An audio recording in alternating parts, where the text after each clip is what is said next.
We're at OpenArms Child Care Ministries. It's in a little town called La Mision. We're about 45 minutes south of San Diego. I was invited on a trip to go to an orphanage in Tecate when I was graduating college. And so I told my mom, yeah, I want to go practice my Spanish.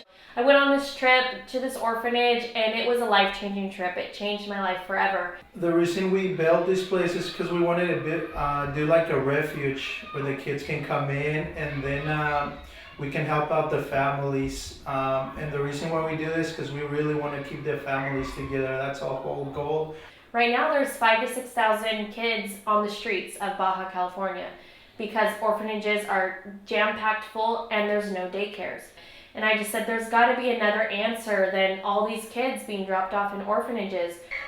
I grew up in an orphanage and I know how it feels to get dropped off in an orphanage. We went to many different communities and everyone said the same thing. Basically every community in Mexico needs a daycare, but we really felt like La Mision was the place. And so we decided to purchase some property and start building a daycare. 4 years ago, we had nothing, and then this is our actually the 5th year we've been here in La Mision. There was a point where we had $1. And people are like, really, is it just a metaphor? Like, do you have $1? And I'm like, there got to a point where we had $1. We didn't know if we were going to eat tomorrow. We didn't know if we were going to pay the bills. And we just said, you know what, God, you are the one who gave us this vision. You will provide all of our needs if this is your plan. And the next day, this guy came into town, American, was looking for someone where to get involved in. We showed him the place. He wrote us a check. God has always provided. People have got involved. We had groups that came from the U.S. We had a group from Washington. That's the farthest group. We have a group from Florida that's coming up tomorrow. And all those people kind of make it happen for us here on this daycare center.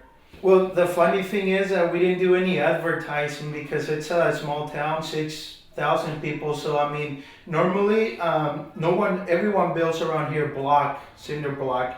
I mean, we're pretty much the only ones that do framing and stuff. So I mean, everyone just kind of drove by here, walked by here, and they just kind of start that curiosity of, hey, what are they doing? So I mean, later on, the word just kind of starts spreading out that we're doing a no-cost daycare for these needy families in Mexico. And like I said, it was 6,000 people. The word just kind of boom goes out. We take the people that are with the most need in here because we don't want them to take kind of advantage of them. Hey, that's a free place. They give out food, they give out everything. So that's our number one thing, they have to be working, and we actually take the families with the most need. We'll take the single mom instead of the family. So, I mean, that's how we just kind of do it. We also require them to come and volunteer a day. Clean the kitchen, help with the dishes, help with the meals, work in the baby room. So we do require things back from them. It's not just, oh, let me take. But we do want to be able to help them help their kids. And so as long as they're working, we will take care of their kids for free. In a normal day, the daycare center opens up at 6:30 in the morning. We take the kids to school at 8:30, and then we pick them up at 12:30.